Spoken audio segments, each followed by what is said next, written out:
SuperTalk Mississippi media production.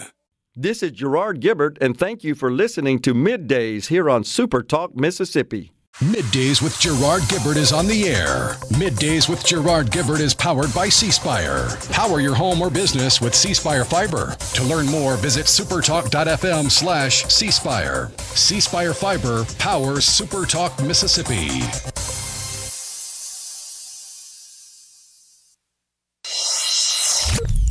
Get ready to go beyond the headlines and join a meaningful conversation with people from around the state. You're listening to MidDays with Gerard Gibert here on SuperTalk Mississippi.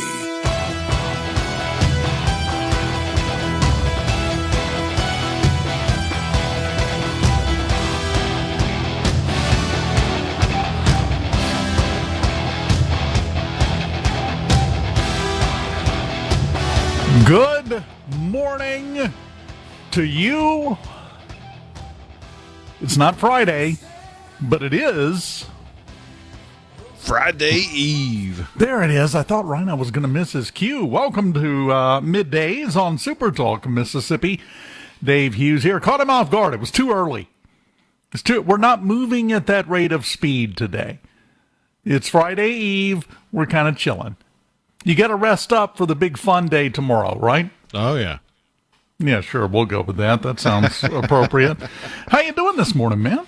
Oh, not too bad. Just trying to get all the ducks in a row and keep it between the ditches. Yeah, I know the feeling. We had to address something right before we came on the air. Someone's been in here pushing buttons again when I wasn't looking. It happens. It happens. Because, just inside baseball for a second here. Radio is a fairly simple process in a way, but it's also a simple process where if one thing is out of place, the entire shebang goes down. The trick is to learn where that one thing is so that you can deal with it when it happens. And it's just like anything else. You're going along, you're having a great day. I had the weirdest thing happen yesterday, Rhino. I went to get gas. I have one of those newer fangled cars that tells you how much range you have left gas-wise in your tank. Well, I've been busy. This has been a week, so I haven't been to get gas. I looked up, and I had 16 miles of range left. That's usually not good. So I decided to go and stop and get gas. My gas door wouldn't open. It's one of those where you push it and it's got the little click latch. Yeah. You push it and it clicks and then it's open, and then you push it back and click it again to close it. Yeah, it was clicking. It was doing all that. It would not open. It was still firmly latched. I'm sitting at the gas pump. Now, at this point, I have two options. Drive home and never leave again, or get that open. That was my two choices. Tried everything under the sun. My wife was Googling, if there was, of course, the vehicle that I have. Other year models have a little door on the inside that you can pop open and reach in and manually unlock it. My year model doesn't have that. So basically, I had to rip my fuel door open on my car. It was that kind of day yesterday. I don't know how yours went. Every time I turned around, something else strange happened, and none of it seemed to be good. It wasn't catastrophic. It was just annoyances, one after another, it seemed like. Yeah, nothing too severe or serious, just a steady stream of stuff to deal with. Yeah, exactly. We could use other words. Then there would be a meeting. We're trying to avoid meetings. On stuff. Yeah, it was very well done, actually. So I don't know, and I'm just curious if anybody else experienced that. Yesterday, it just stuck out. I mean, then I got home, internet was down. There was an outage. And it was just one thing after another, none of them catastrophic, none of them world-ending, just nonstop botherment, it seemed, yesterday. And it did stick out. Tuesday was fine. Not a problem in the world. Monday, no difficulties. Today so far, great. Is Wednesday the 13th a thing? I was just double checking. I was like, it wasn't a full moon. No, wasn't a full moon. We're past that. I mean, we do have Mercury in our Gatorade, but that's been going on for a while. That didn't start yesterday. I don't know. I feel a little better knowing that it's not just me. So let us know on the C Spire text line. Did you have one of those days yesterday where it seemed like every time you turned around and it was nothing you did? You know, we all mess up. Heaven forbid if I had a nickel for every time I messed up, I would be retired on my yacht right now. But nothing that you did specifically, just minor inconveniences and annoyances is what it seemed like all day long. Gonna get into a couple of things. On the text line, there's a perfect example of what you were talking about. Okay. From the 769. I dropped an entire container of red beans and rice on the floor trying to put it in the microwave. But that's all I got. Yeah, now that counts. I think that counts, definitely. I think it was just the volume of them yesterday just caught me off guard. You know, you always have little things that happen, but when it's one after another, after another, after another, after another, over the course of like 8 hours, you start paying attention. Over the course of the show today, got a few things, a couple of topics that I want to get into. One of them is the H-1B visas and how that has been scammed for years, and someone has now brought it to light in a really cool way. You've probably heard about this, Rhino. Somebody put together a website and found all the job listings they're legally required to post for the jobs that they're just giving to people from overseas so that they can have a green card and get cheap labor, even though it's not that cheap. We'll get into that. But the other one is crime, which we've been talking about for a while. However, crime has a lot of different categories to it. I heard the tragic news last night. I don't know if you heard this. Right at the Lakeland exit on I-55 there in Jackson, a pedestrian was hit. Had to be taken to the hospital in critical condition. I mean, technically, if you want to look at it that way, that could be considered jaywalking, which means they were violating the law, which was there for their protection, which is now obvious. There's a lot of questions unanswered. Why were they out there? What were they doing running across the interstate? There could be legitimate reasons, but so much of law enforcement comes down to don't do anything stupid. I don't know. I know you've noticed the traffic on I-55 on every road in America, but on I-55 specifically in the Jackson area. You don't have enough money to pay me to try to run across that on foot.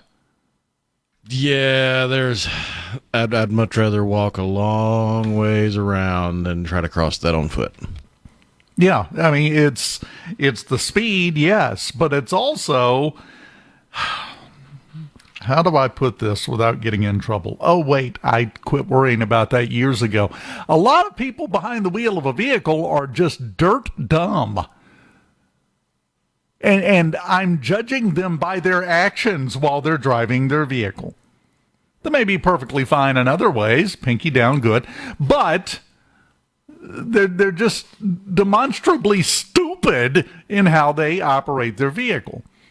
So you combine those two together. I've given the advice for years. Always assume everybody that you see driving a vehicle around you is going to do the absolute dumbest thing possible and be ready to compensate and avoid it. Once you start doing that, you start to realize just how many times whatever you came up with wasn't as stupid as what they do. I hate that. I hope they're okay. Have, again, no details yet on who it was, why they were going across the interstate on foot, what the situation was at all. No matter what, though, it was a horrible situation, and we will wait to get further updates on that. Jackson took a big move this week. I don't know if you heard about that. They have now officially banned ski masks. It's going to be a much longer, harder, cold winter this year in Jackson. You know, I laugh. I spent a week trapped in Jackson. Perez and I did doing the morning show a few years ago. So it does happen. But even then, it wasn't, you got to cover your face or you're going to get frostbite on your nose cold. No. I don't know that it ever has been that cold. Not for a prolonged period of time. No, for a couple of hours, sure. Yeah. Where you've got to go around. Night. Yeah, but where you've got to go around and tend your business during the day? No. Is it cold? Yes. Is it cold enough you must wear a ski mask for your safety? No. However, we've had people walking around in July in Jackson wearing a ski mask. Gee, why you doing that, Bubba? Yeah, we all know. For the same reason you wear a big jacket and an empty backpack in the middle of summer. You know, you got to do what you got to do. There are tools to every trade, Rhino, and you got to utilize them properly to have any chance of success.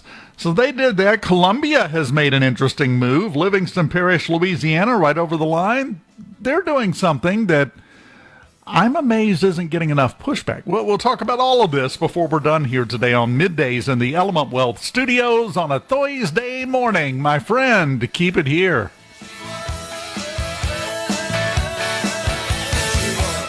Hello, my name is...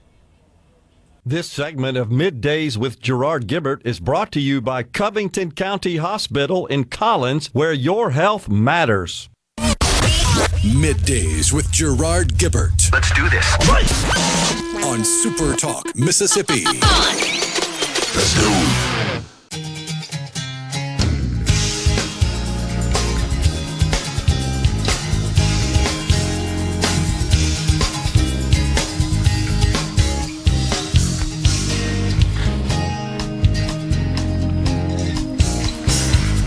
Welcome back. Super Talk, Mississippi, Middays in the Element Wealth Studios. Dave Hughes here, Rhino in the booth. This conversation I want to have, coming up in the next segment, by the way, we've got Don Redman with AAA Mississippi. Maybe he can tell me how to fix my gas door. It's worth a shot. He's got a better shot than I do at figuring it out. That was obvious yesterday while I'm yanking on it at the gas station and everybody's turning around while they're quietly, calmly pumping their gas, looking at me like I've lost my mind. To be honest, that's fair. Columbia. The city of Columbia, Mississippi. We broadcast from there. They've had some wonderful events. Beautiful downtown area. Well, they have decided to take a move to get rid of noise. They have updated their noise ordinance for the first time in, 28 years, I think it is. 97 was the last time they did anything with it. On Tuesday, it was a unanimous vote. Now in Columbia, it will be illegal to play music if it can be heard 50 feet away. Closer than that, you're okay. So it's a slightly different standard than you're used to. You know, for the longest time, we measured it by decibels, and law enforcement had decibel meters they took around to check things. I was about to say, is there a decibel cutoff? Because there's a whole bunch of different definitions where I can hear that from 50 feet. Yeah. I think is that I can't make out what they're saying, but I think I hear something. Does that qualify? There's still some things that I think are going to have to be worked out with this. I get the intention. It's a good intention.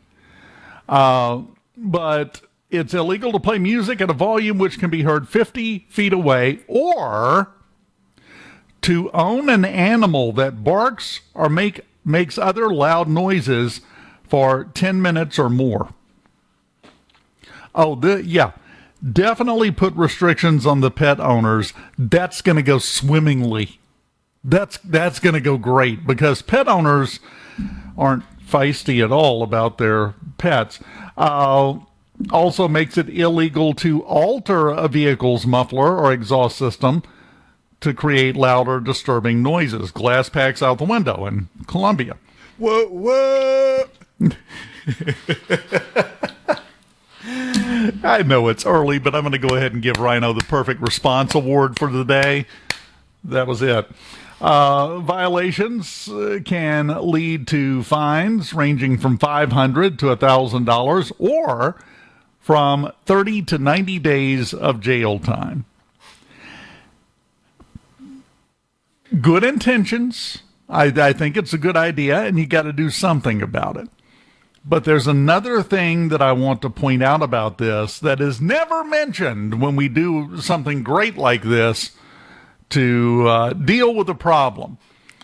How's enforcement going to go on this? If somebody rides down the road bumping an extremely loud 2,000 watt amp stereo system in the car, you going to chase them all down?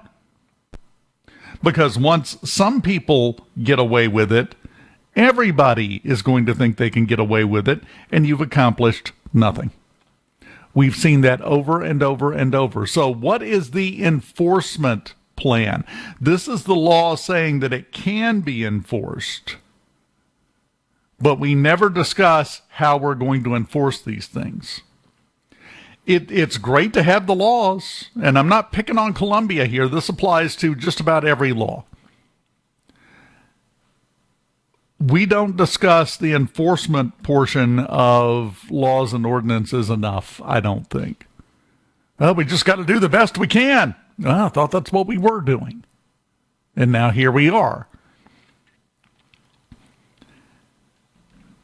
I'm going to get into the money situation.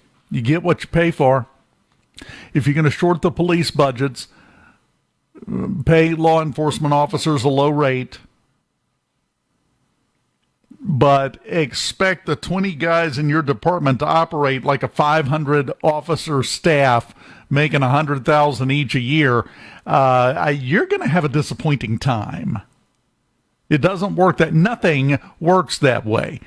That phrase has been a phrase longer than my entire life for a reason that I used. You get what you pay for. If you order a dishwasher off of Temu, you're not going to be happy with your dishes. We got great people doing all they can in law enforcement to enforce the laws we have.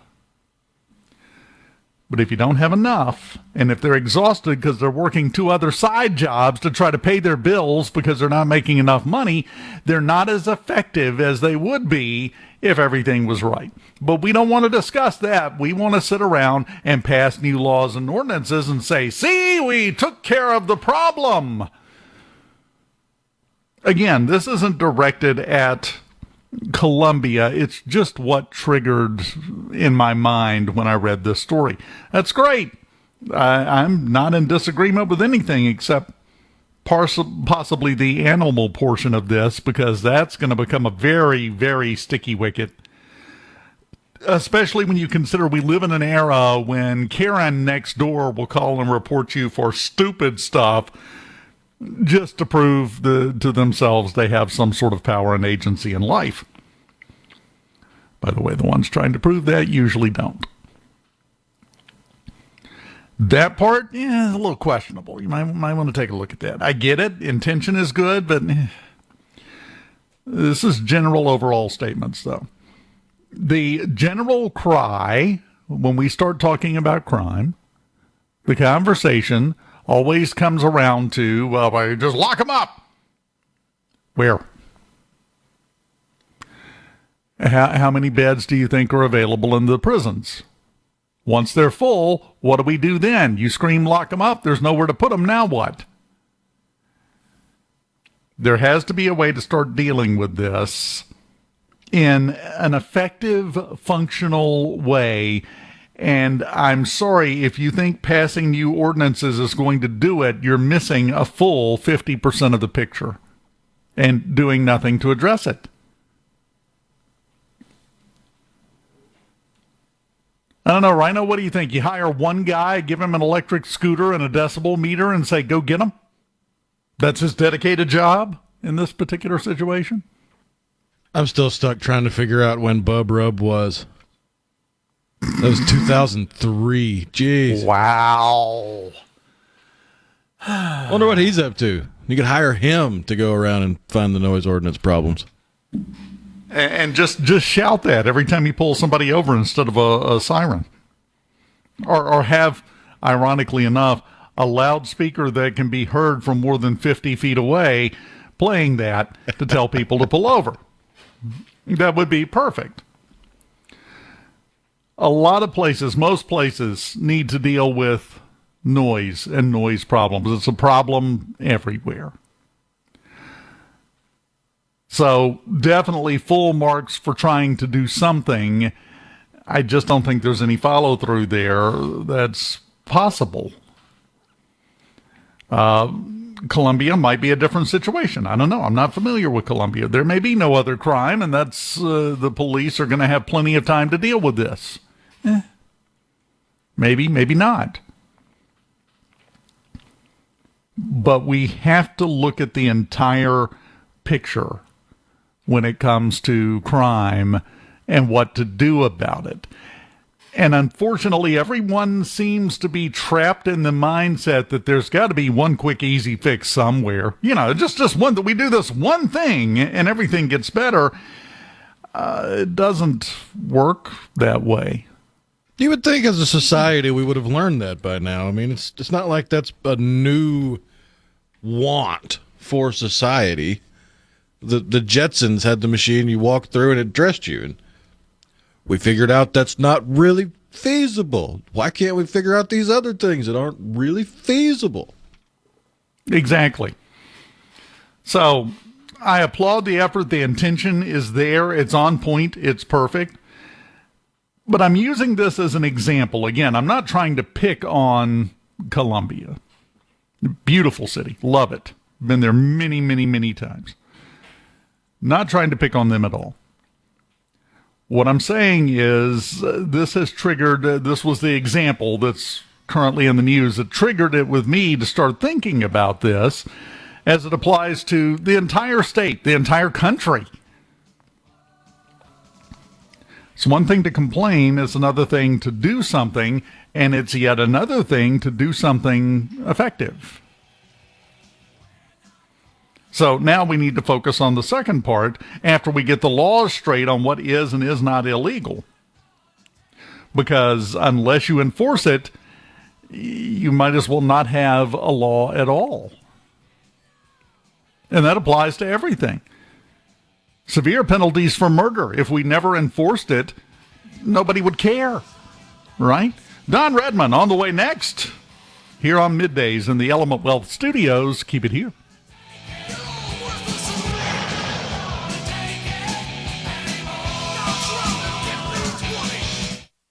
From the Seabrook. Middays with Gerard Gibert. It is on. On SuperTalk, Mississippi.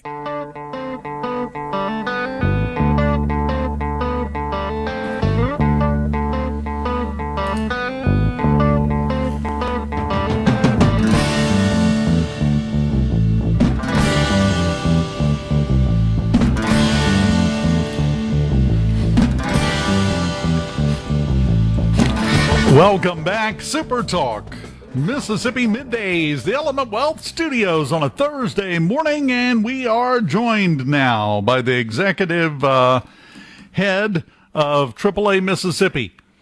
He's a spokesman, but we'll go with executive head because it sounds fancy. I'm giving you a promotion, Don. Don Redman joins us. How you doing, man? I'm doing well, thank you. I appreciate the promotion. Well, I'm doing what I can. Now, I'm going to go ahead and tell you that no raise comes with the promotion. I'm sorry. Oh, yeah, I've had that situation before. I really have. In the newsroom, I got a nice bump in the title, but nothing in money. So, yeah, I've been... Yeah. That's a little depressing. Let's talk about gas prices. I had a misadventure at the gas station yesterday. I'll get into it later and ask you how to fix my fuel door. But prices seem to be holding fairly steady at the pump right now in Mississippi. Yeah, I mean, we're looking at a statewide average hovering around $2.70 a gallon, and it's virtually unchanged from a month ago. I mean, I maybe went up a penny or so in between the past month, but we're almost identical to where we were a month ago. It's really good news for the consumer to have some kind of price stability at the pump. Well, it really is. Now, Usually, the prices, I've seen two trends over the years. Used to, the price at the pump went up as we were entering into the summer travel time months. Recently, I've seen it going down as we enter into the summertime months, and I think a lot of that has to do with external factors. What do you think the future of gas prices in Mississippi looks like over the next few months? Yeah, it's really looking at the crystal ball. It looks like we're in good shape inventory-wise. You also had OPEC announce that they're going to increase production, so they're not cutting back on productions. That means, again, good news in terms of supply. And I think that this trend for stabilized prices are going to carry us out through the remainder of the summer. Now, once we get into the fall in September, October, it changes a little bit because refineries are required to change the type of gasoline they manufacture. So we go to what's called a winter blend gasoline, which is more expensive to refine. You got that transfer where there's going to be a temporary decrease in supplies, and it's just a funky period. We see it again in the spring. So those are the two times that we see a transfer of the type of gasoline that's being made. So usually around October, that's when we see that. Depending on where we are supply-wise, that we know, and especially in the Gulf of Mississippi, we know that between now and the end of September, this is the height of hurricane season. Things can happen and change really quickly on us. I think there's already a low they're talking about heading to South Texas. There's another storm. It looks out in the Atlantic, may not be affecting us at all, but we have to be aware of that. Barring that, though, I think it looks really good for the consumer for the remainder of the summer into the fall. Thanks for jinxing us on that.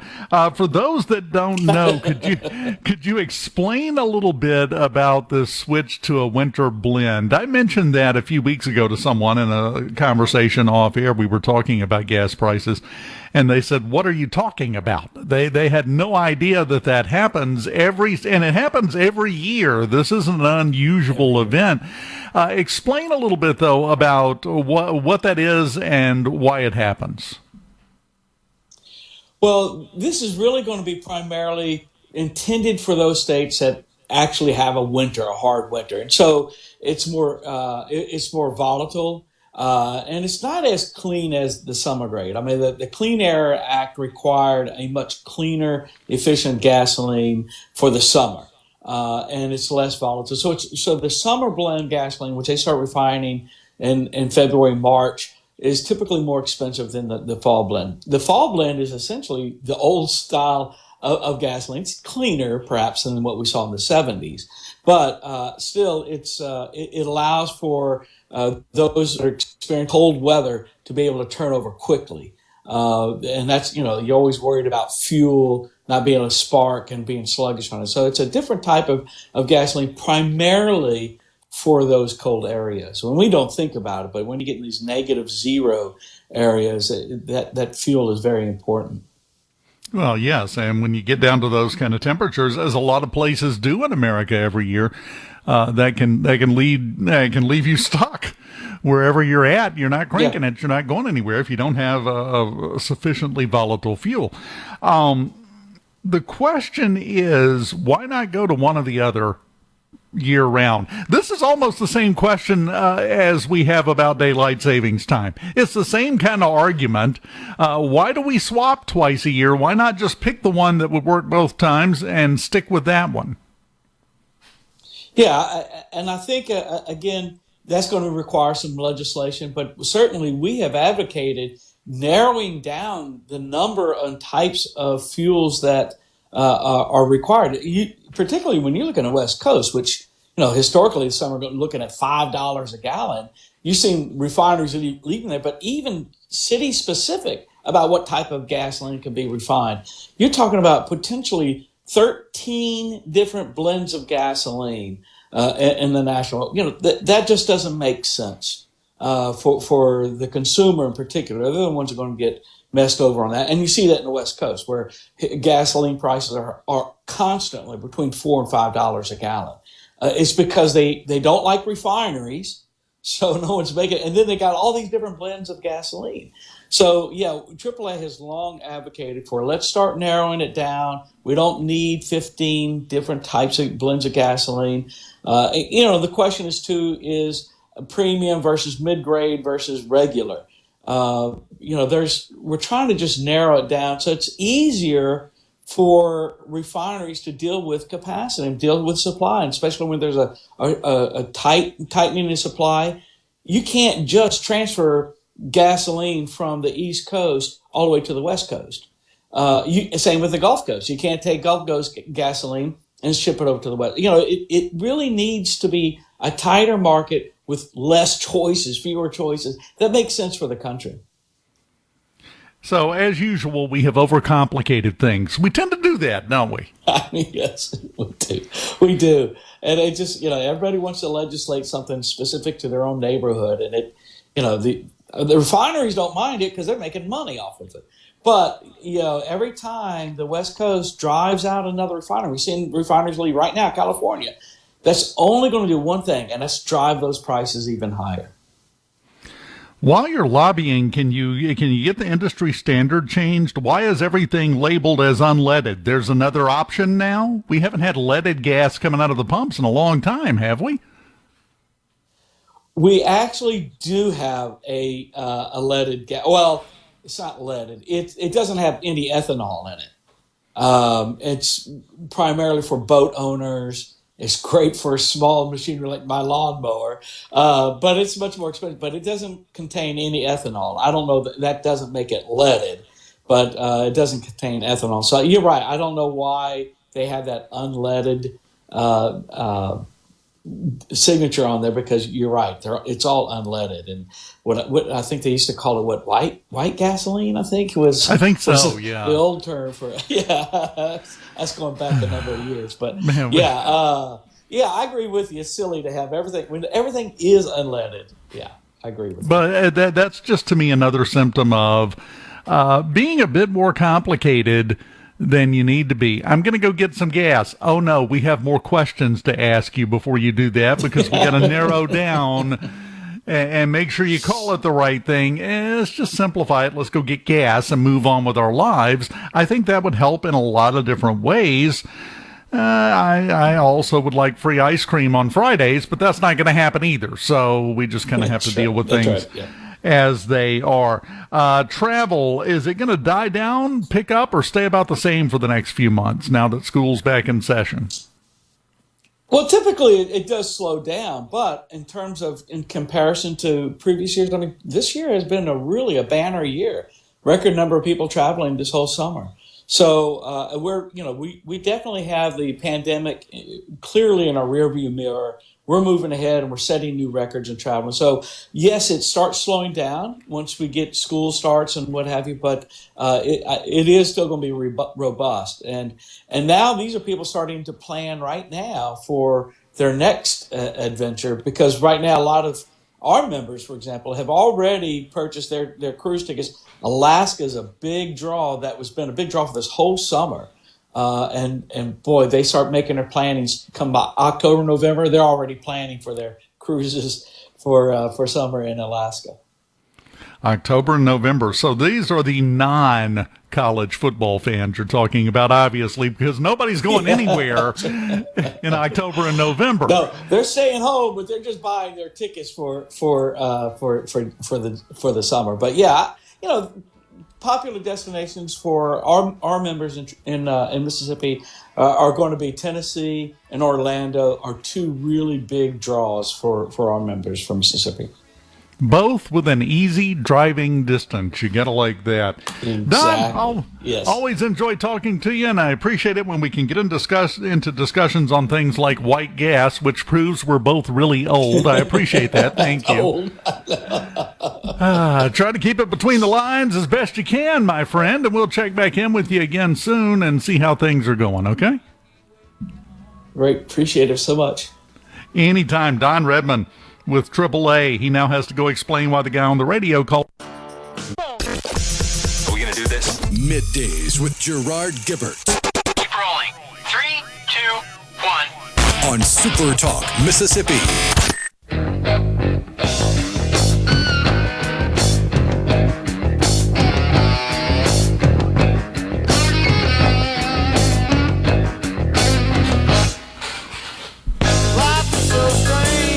Welcome back. Middays, the Element Wealth Studio is pumping it out on this Thursday morning. We have news coming up. After the news at the top of the hour, we will have Brigadier General Joe Spraggins over the Mississippi Department of Marine Resources to find out what's going on the coast with the seafood relabeling issue. And I'm sure we'll get into other things we usually do when the general and I get to talking. Mental floss, that bastion of journalism, did a study. They asked linguists for the hardest to pronounce city or town name in every state. Louisiana, Natchitoches. Okay, I'm with you on that. That makes sense. Some of these make no sense. Guess what they picked.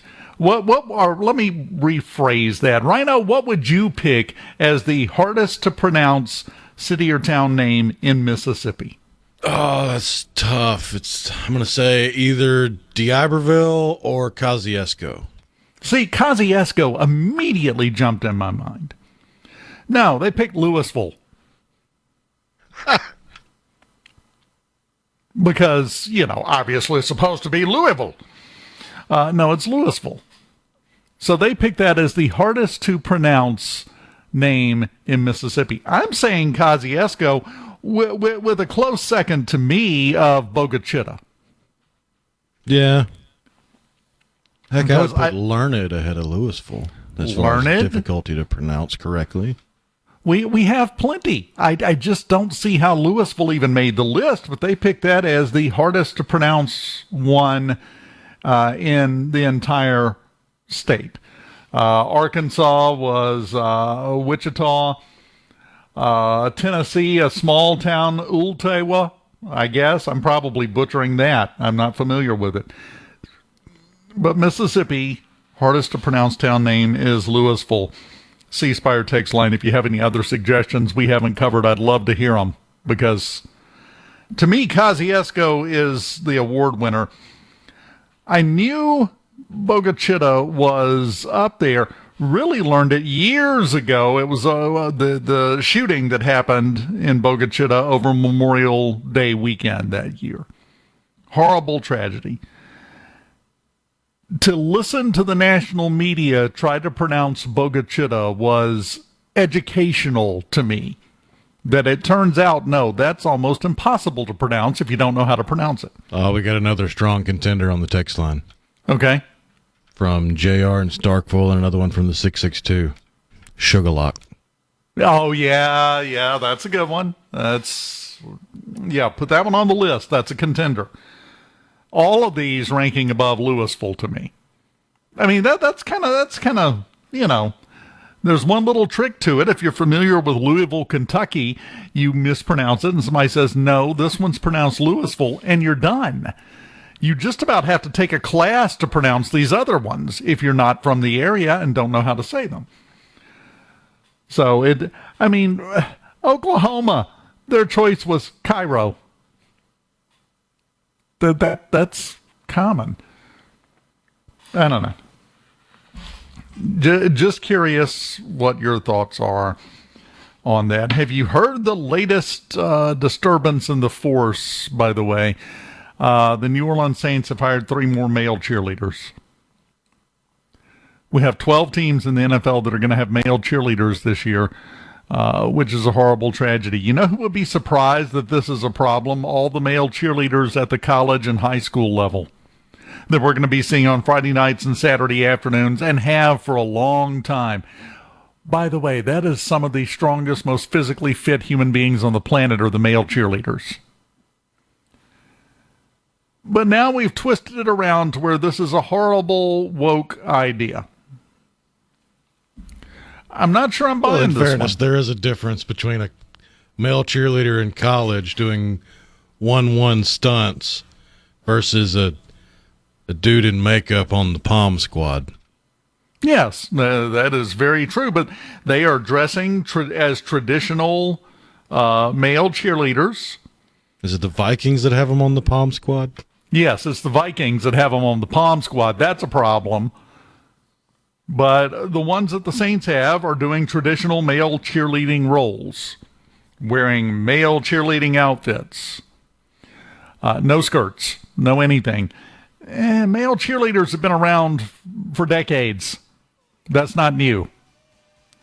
I just think we need to pick our battles and quit looking to become outraged and offended at everything, even if it's been around for 50 years.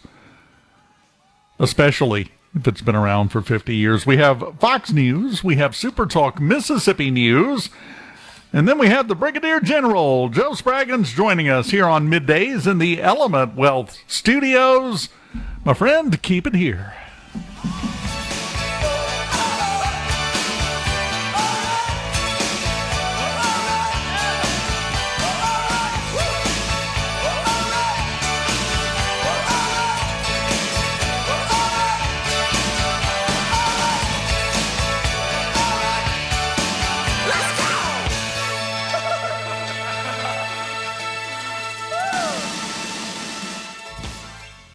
Of Middays with Gerard Gibert is brought to you by the Mississippi Business Journal. Visit msbusinessjournal.com. Scott Coopwood, publisher and president.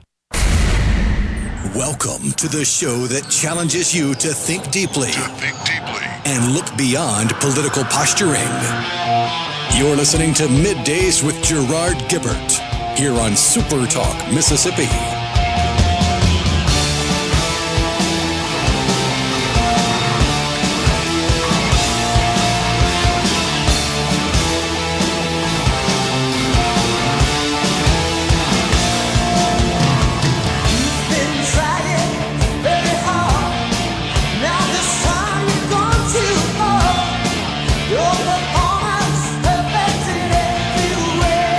Welcome back live in the Element Wealth Studios. If you need help, and you do, whether you think you do or not, with your business and the details that make it necessary to do, you can get help from Element Wealth. Go to myelementwealth.com or call 601-957-6006, and Element Wealth can help you find your balance between income, growth, and guarantees. And now in the Element Wealth Studios, we are pleased, as always, to welcome Brigadier General Joe Spraggins. He's the Executive Director of the Mississippi Department of Marine Resources. General, how you doing this morning?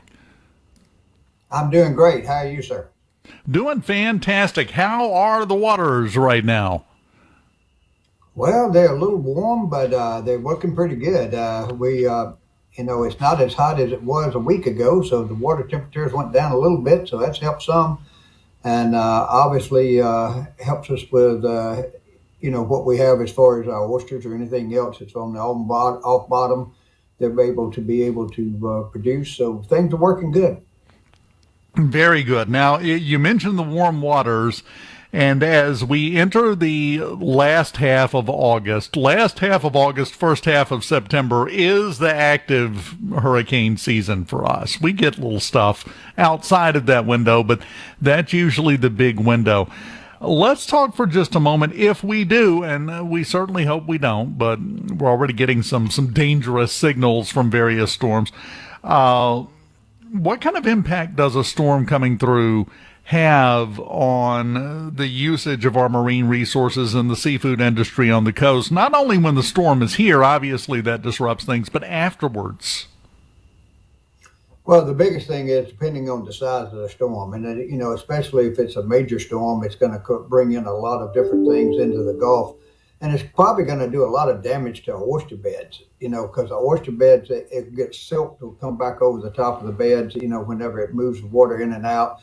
Also, debris moving back and forth in the water does a lot of damage. That's a major thing that'll happen, and it can also disrupt our shrimp and our crabs as to where they're spawning and whenever they go. So it just depends on what's happening there. That's a major thing.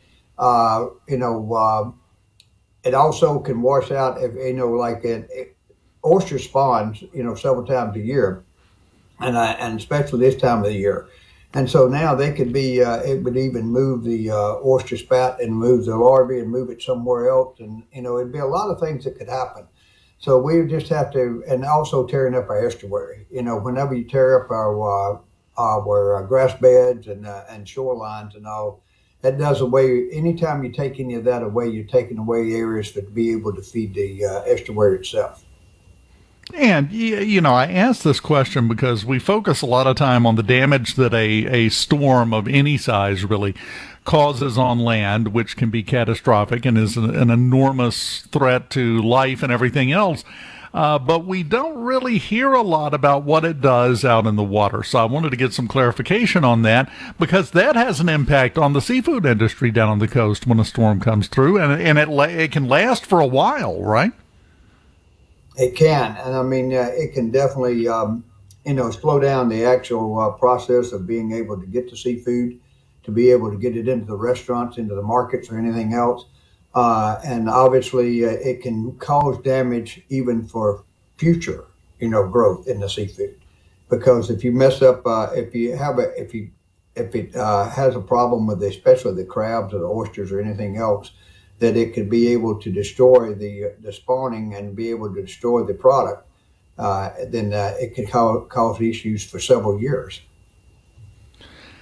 Well, we've had a different kind of issue, and last time you and I talked, we were just getting into this. The new laws that went into effect for seafood labeling down on the coast, how's that going? What kind of results and or impacts have we seen from that? I've seen very positive impacts. Most of the people that we've talked with are either trying very hard to do something to be able to understand how to do it and be able to label it correctly. We're in the process of putting together a task force that was put through by legislation, and that task force will be able to sit down and go over some more fine details of how to get this more in line, to give someone a specifics of what will happen in the next, what we expect in the next year. We know this first year is a kind of a learning process. It's a learning process because we're trying to work with the restaurants, and we're trying to work with the dealers, the seafood dealers and the supermarkets and other places of how do you label this and how do you make it work, and to where people can get an understanding. And now our goal is to get the word out.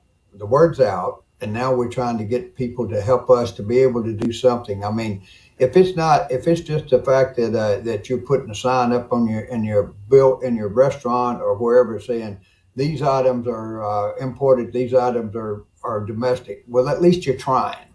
We're trying to do something. And so until we can get it more specific, I don't want people to have to go in and redo their menus every other week. I want to get something kind of set up and they can be able to put a process out there. As far as our supermarkets, places like Walmart and others have been continuously talking to us. Rouse's and others, and asking how do we do this and how do we label it. And I'm going to give a shout out to one that has nothing to do, it's a small for the supermarket part, but I was in the Neshoba last week, and I walked into Williams Brothers, I think the name of the Williams, and it's a big supply area there that sells clothing and a lot of food and all. And I just happened to walk back there to the back, and I was looking around, and I saw where the seafood was, and it had labels all over the doors about everything there and where it came from if it was not domestic. And I thought that is fantastic. Look at this. Here's a small group of people trying to do everything they can to help us and make sure they're doing it right. You put your finger on something there that is kind of standard procedure, but a lot of people don't realize it.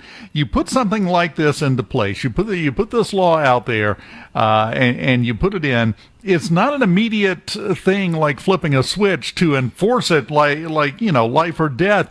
There is a learning curve here because you never put a plan into place without immediately getting questions. You haven't thought about what the answer to those questions would be yet. And that's what you were talking about with this first year and trying to figure things out. You're getting asked things. You're like, well, that's a good question. Let's figure it out.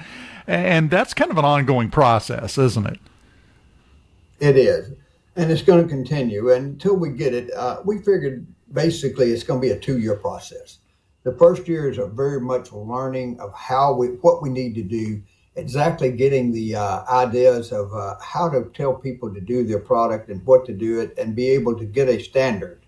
And once we get that done, then the next year will be getting everybody to implement it 100%. We're going to do as much as we can to get some implementation this year, but if we don't have it covered in 2025, we'll cover it in 2026, and we'll make it work. But until we do that, we need to be lenient and understand. And as long as you're not deliberately trying to misrepresent something, you're not going to see a whole lot of problems out of the Department of Marine Resources. And I'm sure with Commissioner Gibson is the same way with agriculture. He's not going to, the idea is to get people educated in how to do it and do it right.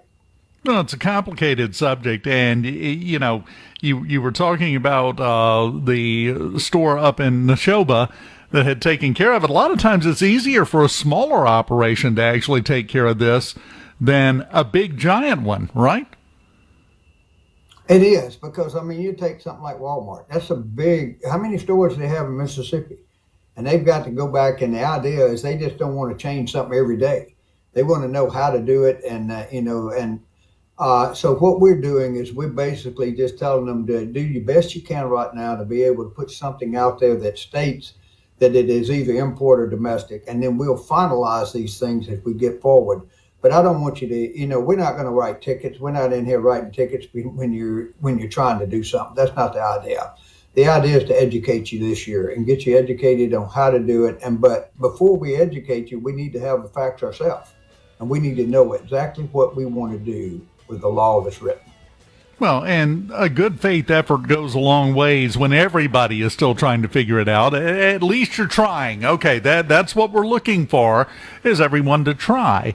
And then we'll sort it out by the time we get done with next year, hopefully.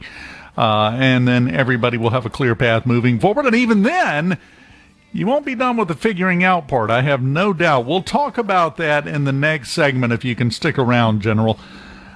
We have Brigadier General Joe Spraggins, Executive Director of the Mississippi Department of Marine Resources, who I'm sure has been asked a lot of questions he didn't expect to get asked over the last few months.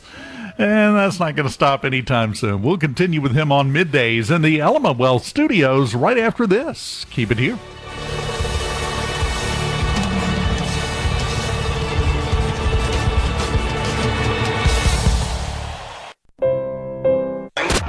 Middays with Gerard Gibert. What? This is so awesome. On SuperTalk, Mississippi.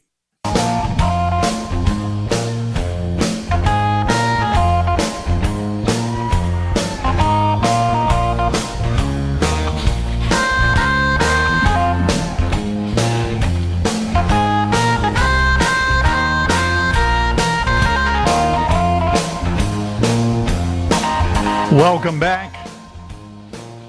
SuperTalk Mississippi, Middays in the Element Wealth Studios. Dave Hughes, Brigadier General Joe Spraggins with us, the Executive Director of Mississippi's Department of Marine Resources. I've always wanted to ask you, General, and I hope you don't mind if I do, how does a retired Air Force Brigadier General wind up in charge of the water?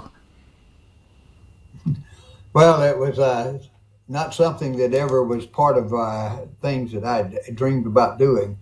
It was a situation that happened and it happened in 2013. And whenever they had to shake up the Department of Marine Resources, and the executive director was going to be replaced, and Jamie Miller came on board, and Jamie was the congressman's chief of staff, and he became the new executive director. And shortly after he got on board, he called one day and asked me, would I come help him? And I said, well, help you what? He said, well, just help me straighten out things and get things back in order, and he said, I could use some of your expertise to help me. And I said, sure, I'd be glad to do that. I said, let me look at it. And then, and I said, I could probably give you a year. Well, that's been 12 years ago. And then it just grew on me, and it just grew on me, and it just grew on me. And I just fell in love with it like I did the military. The people here are just so great. They work so hard, and they are so dedicated to the job that they do. And it's just a privilege every day to get up and come to work and be able to work with them. And so it's hard. I mean, when you find something like that, it's hard to walk away from it. And then after Jamie left about 4 years later, Governor Bryan, asked me would I take over as the executive director, and I said yes. And then Governor Reeves asked me to stay on, and so this is my third, I guess, term, as you'd say, with the governors. So and now I told Governor Reeves I would stay till the end of his, and then I will have to look at it at that point. Well, sooner or later, you got to have more fishing time, General. I mean, we got priorities we got to start focusing on here. I know, and I'm not getting any younger, but then I look at some of the other ones, and that are out there working every day. There's a lot of people older than I am working, and they still having a good time at it. I just love to do something. I want to have a reason to get up in the morning. And that makes a lot of sense. And that it's all about quality of life versus anything else, because if you're happy to wake up in the morning, I used to tell my boys when they were younger, if you find something to do that you love, and when you wake up, you're excited to get to it, that's worth money and time. That counts for way more than anything else to me. And I think you're making a good point. And I think you're also a poster child for the fact that competence rises to the top. If you're good at it and you can get it done, good things happen for you. And I think you're a poster child for that, because you're doing a fantastic job down there. Well, thank you. But, it all too depends on who you're working with. And I have the luxury of having about 175 of the greatest employees in the world. And they come in, they work hard, and have a great team. And everybody has a mission, and the mission is to enhance, protect, and conserve the natural resources of the Gulf of America in Mississippi. So that is their goal. And every one of them goals that, and then no matter what they're doing, what position they have in the department, they all working toward that one goal. And that's when you have someone, it's like the military, you're to protect the United States of America. And here they're protecting the Gulf of America. And they're protecting the resources in the Gulf of America, and what is there for the state of Mississippi. And I tell you, when you have that, it's not hard to work with them. And when you can look at them, and I have learned so much. It's almost like you're starting a new career in life that you didn't know you was going to start. And you learn so much from it. And every day is a learning experience. I've been here 12 years, and every day is a learning experience. Well, my question is, we were talking about the seafood labeling law that went into effect, and the challenges of dealing with that. Aside from that, because that's been a decently significant focus for the last 6 months or so. Aside from that, what would you say the biggest challenge is that's facing the Department of Marine Resources in Mississippi? We got a couple of challenges. Number one, making sure that we continue to keep our federal funding.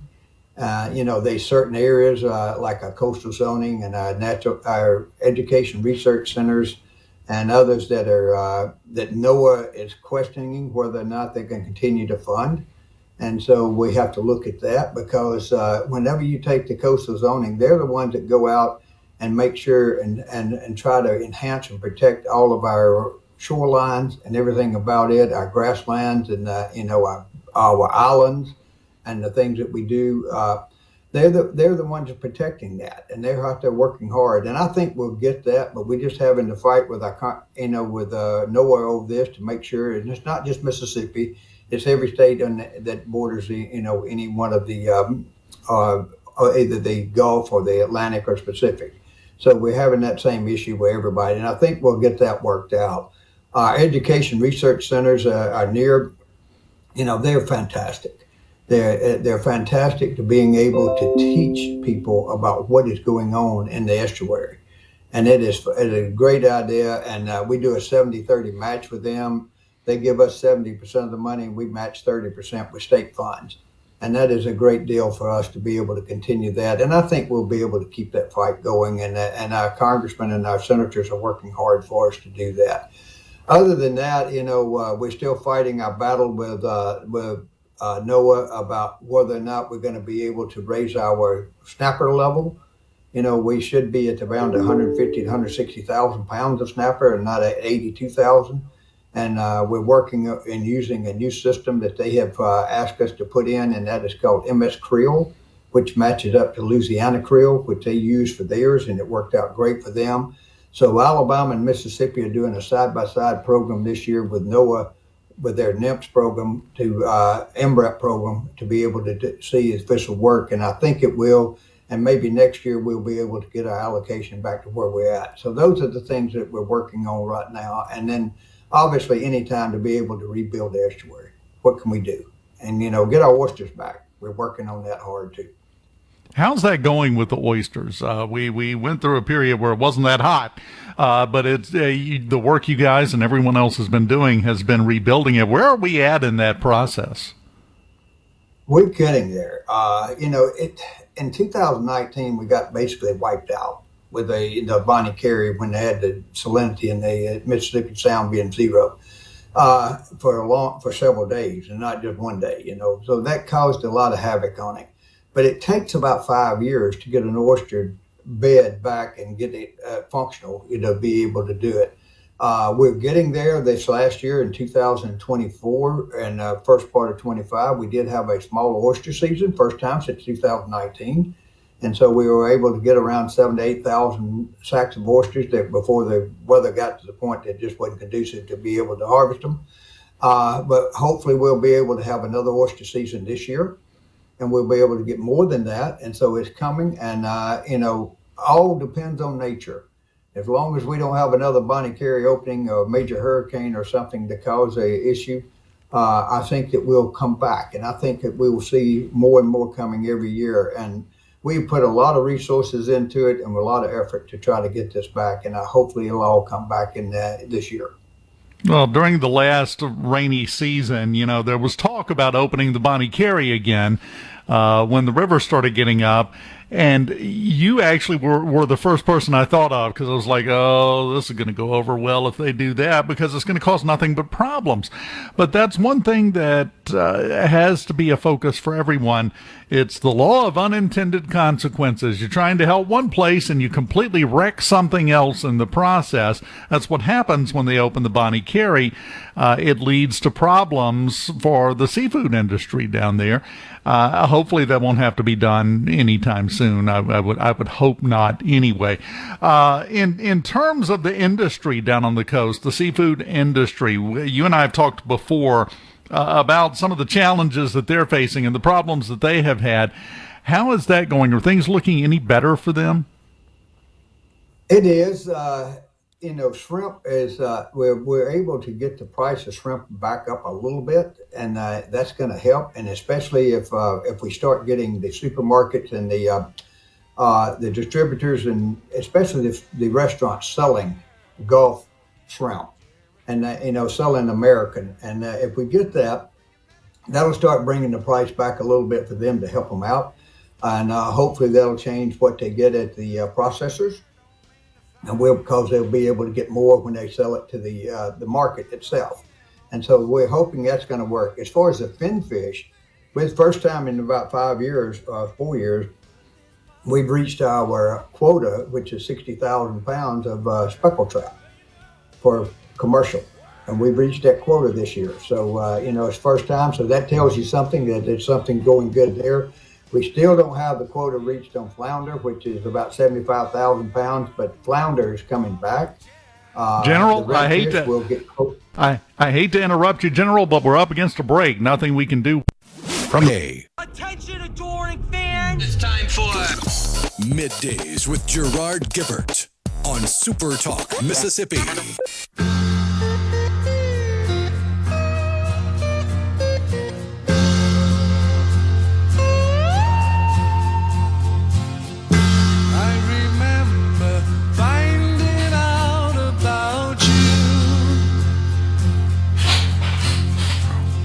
Welcome back. Your hit 70 soft rock selection on your dial, SuperTalk Mississippi. Where did that one come from, Rhino? Every once in a while, I just got to play a few that are on the chopping block, or else they're going to get deleted. Yeah, for my local show, I went through that process a couple of weeks ago. All of a sudden, everything was turning up, going, "Yeah, it's going away." I'm like, "No, it's not. That's a good bumper bed. I'm not going to get rid of that." Welcome back to the Element Wealth Studios. Coming up in about 20 minutes at 12 noon Central, President Trump has announced he's going to be giving an address from the Oval Office again. Will this be this? I know it's at least the second, might be the third time this week. I would like to take a moment to point out the contrast between President Trump with bare minimum weekly Oval Office addresses, it feels like lately, versus the last president whose nap time was 1 p.m. and they called a lid at 9 a.m. most days, where the president wouldn't be available because it was, nap time and then he had to have his juice.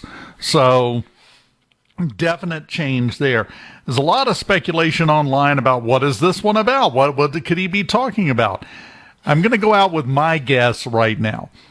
I think it's tied into Gavin Newsom in California. If you haven't seen this, he sent Trump a letter on Monday instructing him to tell the folks in Texas to stop their redistricting plans, or California would redistrict and eliminate some Republican seats.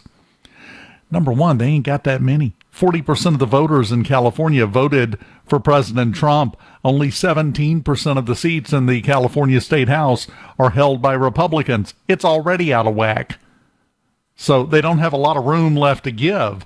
But Newsom has been, this week, he's got an account that has been tweeting out in all caps, doing their best Donald Trump on social media impression. And put one out. I'm going to read it to you. It's in all caps. I'm not going to scream. But said, Donald Taco Trump, as many call him, missed the deadline. 3 exclamation marks. California will now draw new, more beautiful maps. They will be historic, and they will end the Trump presidency. So he's coming right out and saying, we're going to do this to get rid of Trump. Let's go ahead and get rid of him right now, because if the Democrats can take back over the House, we're going to impeach him. We're going to do all of these things that never really come to pass. They've been trying this for how long now? 8.5 years? It's yet to ever work, but that's the only bullet they have to put in their gun. So my guess is it's going to be in response to that, or in some relation to that. Do you have a different guess, Rhino? That's my thoughts on what this address coming up in about 20 minutes is. Yeah, because if it was something major like a trade deal with China or something, that would already have been leaking out by now. Yeah, it's literally no one seems to know what this is about, what he's going to be discussing. It could be the Washington, D.C. situation. Could be an update. Could be an update on his meeting that's coming up tomorrow with President Putin after the meeting that he had yesterday, the virtual meeting with Zelensky and some of the European leaders. But he kind of addressed that yesterday while he was announcing the Kennedy Center honors recipients. So that's my best guess. Maybe totally wrong, but I think he's going to wade into the whole redistricting thing.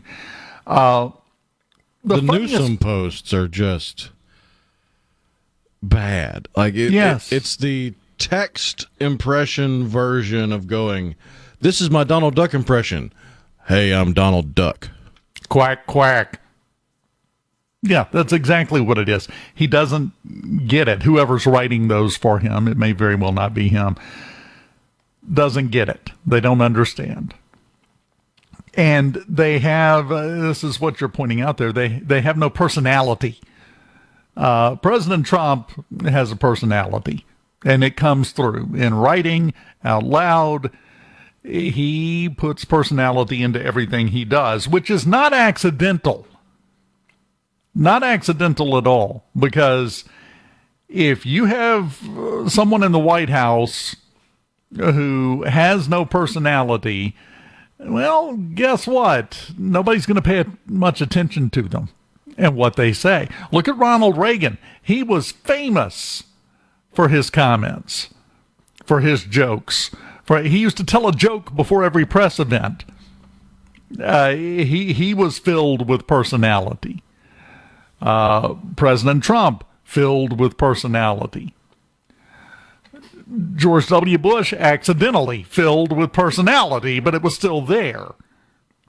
He had it when it mattered. Yes. But you can't fake that. You either have it or you don't. And if you have it, you're more effective than if you don't. I mean, two of the three I just named, Reagan and Trump, two of the most effective presidents of my lifetime. It's not a coincidence that they were also two of the most personable, the ones that brought a little something extra to the table in terms of how they communicated with people. That's always been the case, always will be the case. What do you think the odds are if, big if, I realize, if this is about Gavin Newsom's threats and the whole redistricting fight in Texas, what are the odds that Trump will mention and in some way make fun of the tweets that Newsom has been putting out this week? I think the best way he could do it would just be to read them in his personality, to actually give it personality. Yeah, I would love to see. He won't do this because this doesn't fit his personality type. What you're talking about is extremely likely, except he will have them printed out and blown up on big slide cards on an easel, or he'll just hold them up and read them out. Take some of them and just change one or two words to fit his message instead of Newsom's, and then read them in his voice, and just completely take it away from him. Because Newsom thinks he's being cute. Yeah, you can't overproduce the response. I mean, it would be funny if he got out a big red pen and graded it like it was a report. But that might be a bit overproduced. Yeah. Yeah, that would be great. But, that would be counter to the way all of this is supposed to work. And President Trump is a master at how it's supposed to work. Newsom is not. And this entire kerfluffle is a great example of that. Because the other thing about Trump and about Reagan and about all the other presidents that we've had who were personable, they were authentic. That was just who they are. You got the impression, well, I'm hearing from the real guy. This is what I would hear if I met him in a bar somewhere and they had never been elected. Same guy. When you start trying to pretend to be the person you hate the worst, what does that say about your self-image? What you think of yourself? Well, I'm obviously not good enough, but if I were him, I would be good enough. Oh, yeah, that's a strong winning message, isn't it? It's subconscious, but it's there. It comes from the same place that has people in England putting up right-wing memes to try to mock right-wingers. Yes. And J.D. Vance, who's in Scotland on a family vacation, and they're putting up the puffy face meme version of his picture, and he thinks it's hilarious. He thinks it's funny. And they're never going to understand that because the people on the left have no sense of humor. They have no sense of fun. They have no sense of Well, they have a sense of fun. It's just not what we would call fun. They derive joy from bringing others down into their pit of misery and lording over people that they believe are not following the rules of society. You've got to do this, this, and this. You've got to bend over backwards for these people. You've got to ignore these problems. But this is all the rules. You got to follow these rules, even though they're not written down. I don't know. That's a mischaracterization, I think. They're not having fun. They're not getting fun out of that. They're getting satisfaction and a sense of self-worth out of it. True. I don't think they're capable of having fun. They're capable of sometimes pretending that they're having fun. We've seen that a million times. But the smile never reaches their eyes, as the expression goes. It can't quite take over the crazy in their eyes. Well, yeah, it's filled to the brim with crazy. You can't pour anything else into that cup. It's already well and truly overdone. Well, once again, we've solved another problem in the world. We've done nothing. But just interesting speculation, one of the last chances before he actually gives the address to see what we think is going to happen. Because something is going to come out of it. Some little liberal head will explode and spray dyed hair all over the room as soon as he starts talking, because that's the way it works. We continue on Middays in the Element Wealth Studios right after this. Keep it here. You don't want me to cry no more.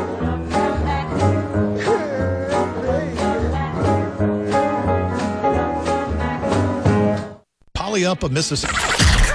Come on. Middays with Gerard Gibert. All right, we are back. On SuperTalk, Mississippi.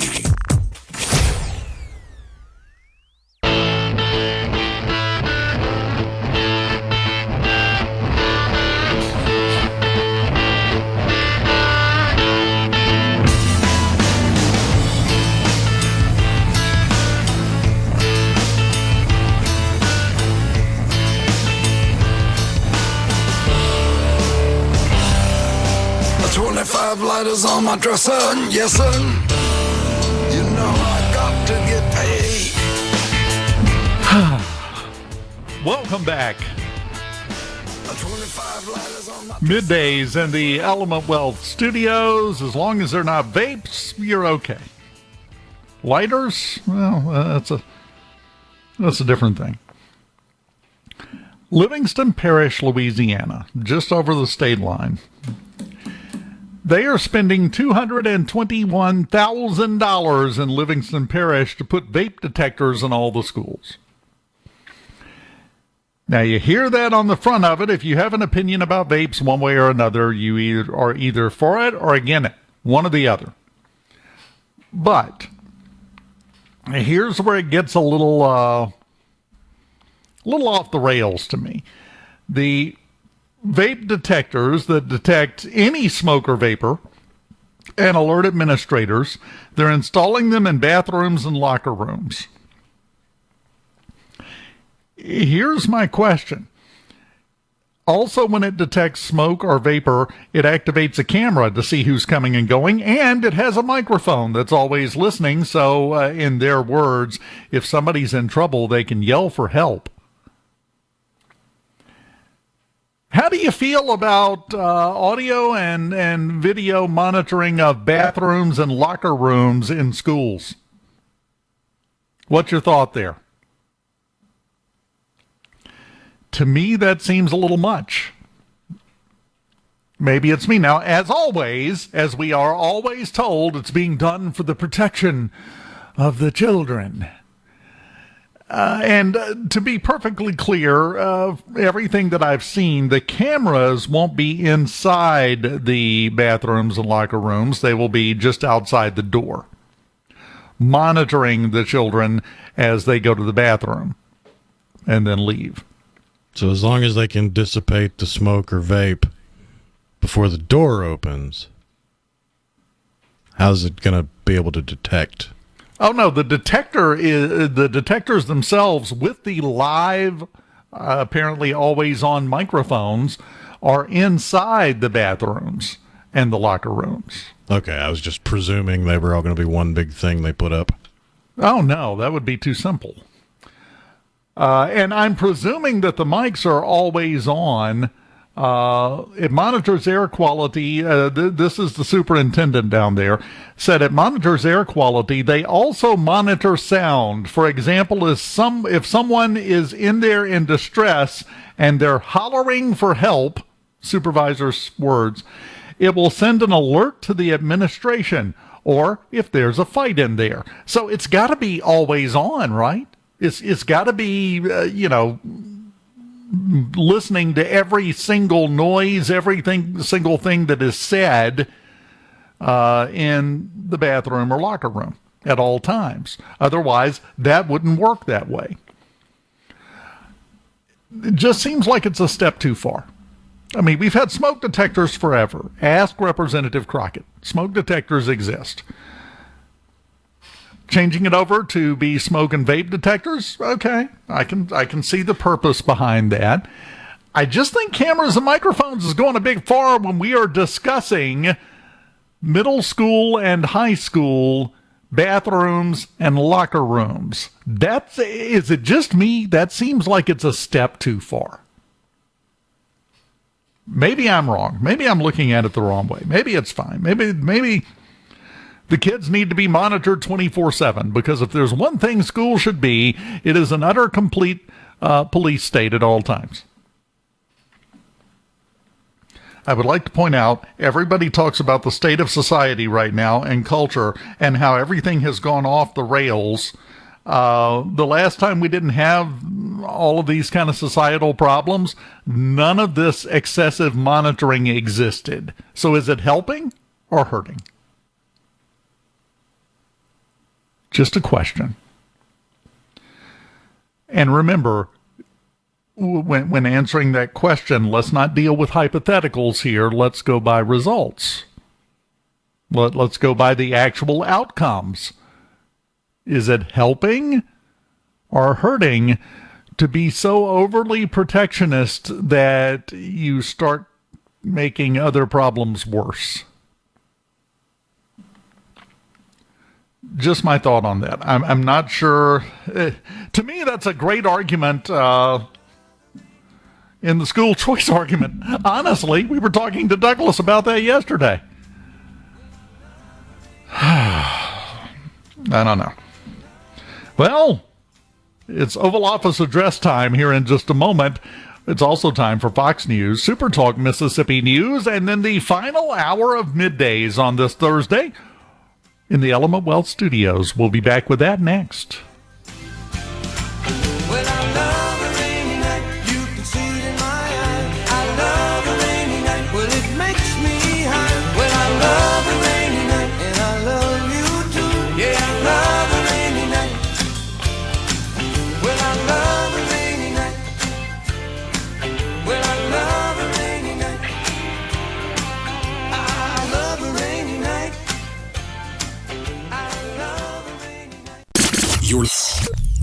Get ready to go beyond the headlines and join a meaningful conversation with people from around the state. Hello? You're listening to Middays with Gerard Gibert here on SuperTalk Mississippi.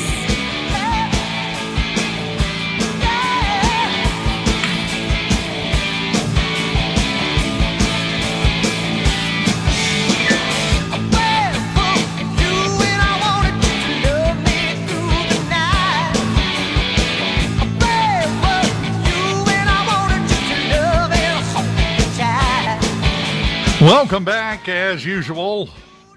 Address not starting on time. I've seen nothing about it so far. Have you seen anything, Rhino?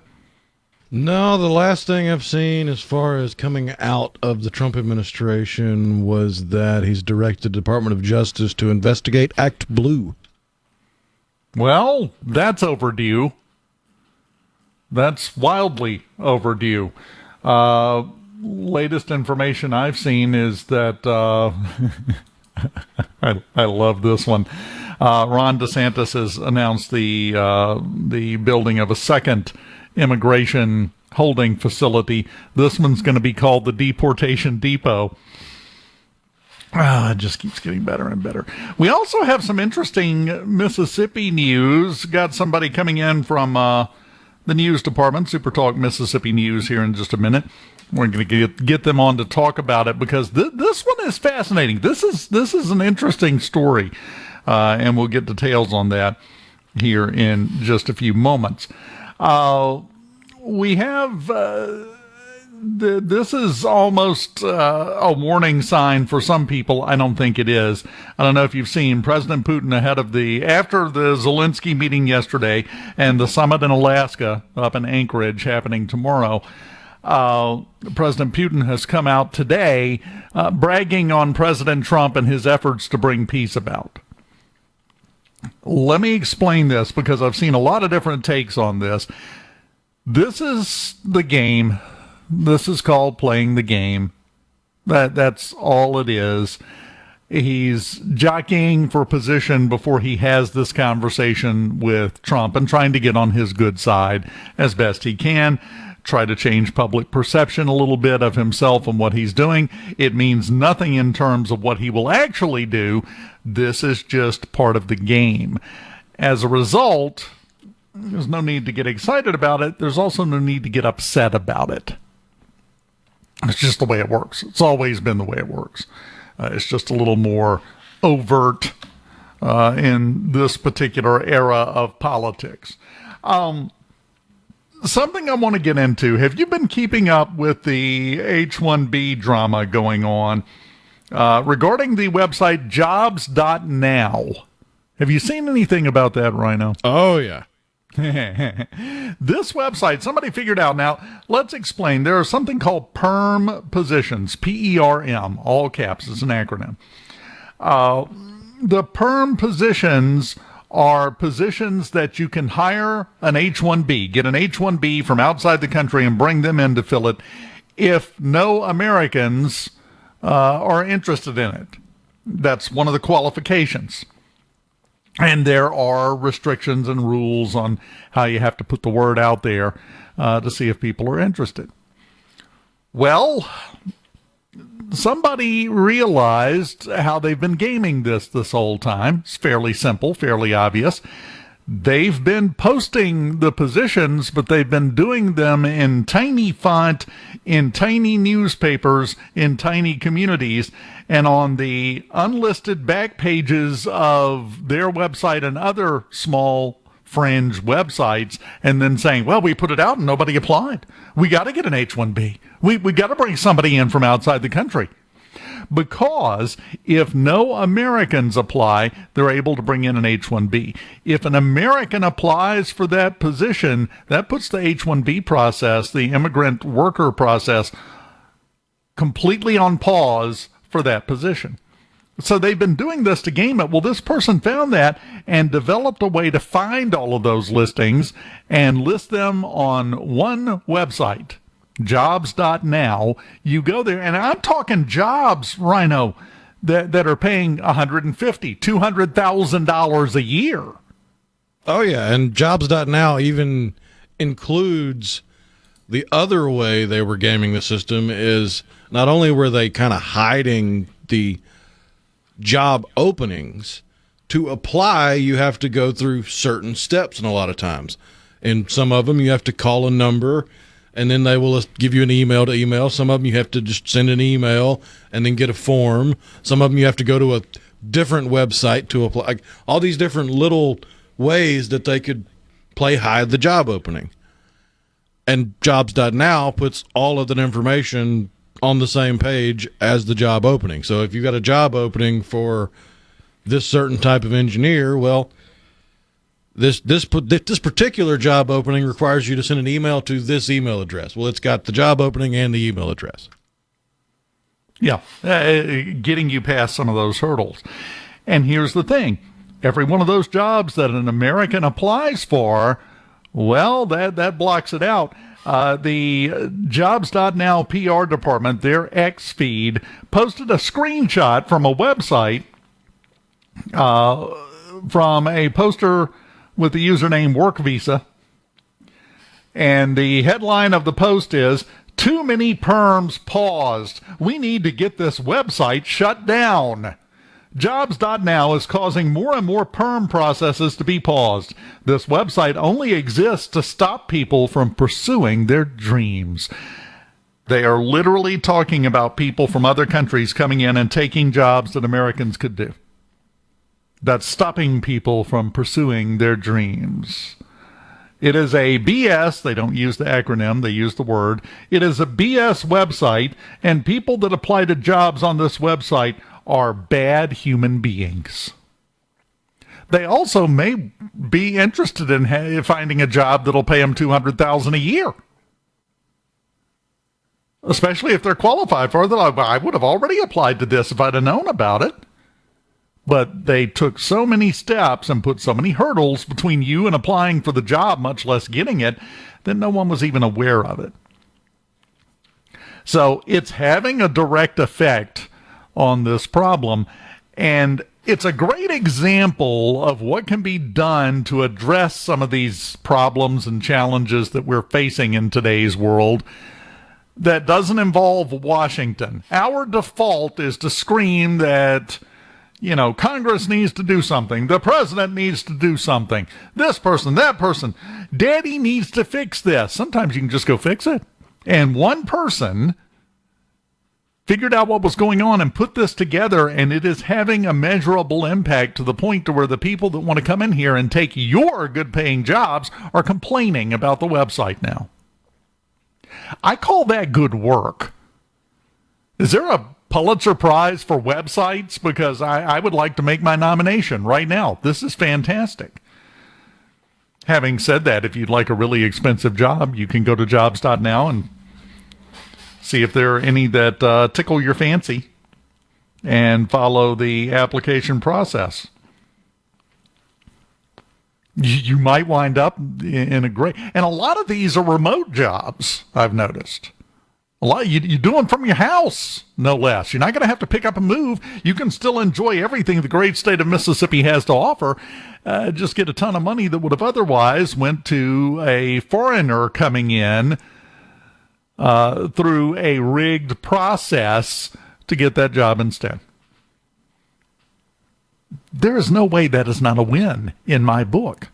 And you know what? If that makes me a bad human being, I am more than willing to own that tag. Fine. I'm a bad human being. And you're a grifter. What's your point? It's even worse when you really start looking at the job listings, and you're telling me you could not find a single American immigration lawyer? Saw one yesterday. Siemens, the big, huge corporation Siemens, had one that they were hiding like this for an accountant. You're telling me there are no accountants in America? You just couldn't find one. Oh, well, we tried. We did the best we could. We looked all up. We looked on the kitchen counter. We looked everywhere. Couldn't find one. So we got to bring one in from overseas. So please approve the H-1B visa, please. Bull. It's been rigged for a while. Unfortunately, this is being caused by the infection that we have already allowed to establish itself in corporate America, because a lot of the people that have now moved up and they're in positions of power in these companies, they're foreigners too. So, of course, they're going to rig it to bring more in. Fantastic website. I suggest go taking a look. Jobs.now. Costs nothing to go look. Costs nothing to apply. If you see a job that you could do, and you know you could do well, go apply. Whatever you see. Now, again, you'll be a bad human being, but hey, I'm willing to accept that seriously, especially for, a couple of $100,000 a year. Oh yeah, I'll be as bad as you'd like me to be. Think whatever you want. Go right ahead. We continue on a beautiful Thursday morning here on Middays in the Element Wealth Studios right after this. Keep it here.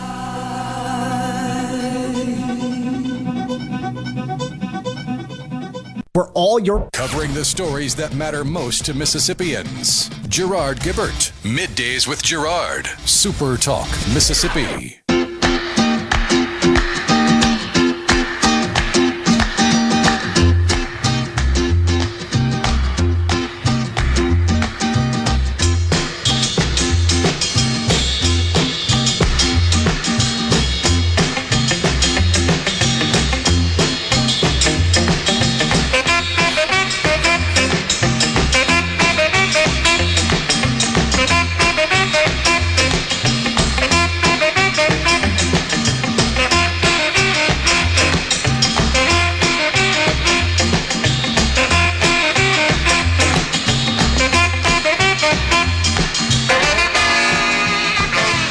Welcome back.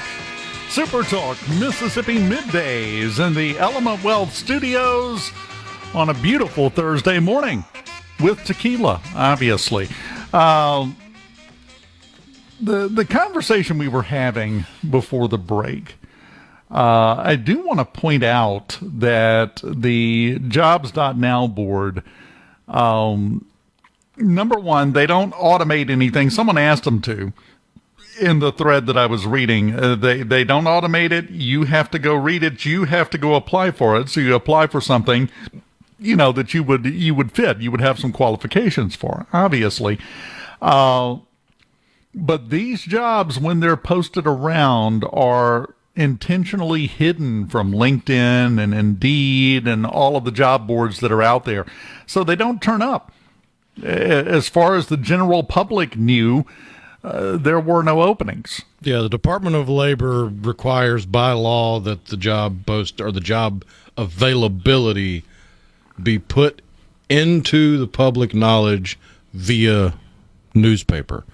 It doesn't have any direction as to the size of the audience of the newspaper or the geographic location of the newspaper. It just has to be in the newspaper. And this is a problem that I see over and over. I see it on the local level, on the state level, on the federal level. These laws, most of them were written and conceived of when the majority of people got their news from the newspaper. Newspapers are struggling right now because there are so many other sources of news. Those laws, those ordinances need to be updated. Newspaper, yeah, that's great. Let me go ahead and throw our hat right in the ring. What about radio? Put it on a website? Fine. What are the restrictions? Because obviously we can't just leave companies to figure it out for themselves how they're going to do it, because they immediately rig it. There need to be very clear, very concise, specific guidelines on how you list things for public bid or list job openings for people to find. We are trying to follow guidelines that were established in the 1920s to do things in 2025. And that's absolutely ridiculous. I don't know what the pushback is to changing that.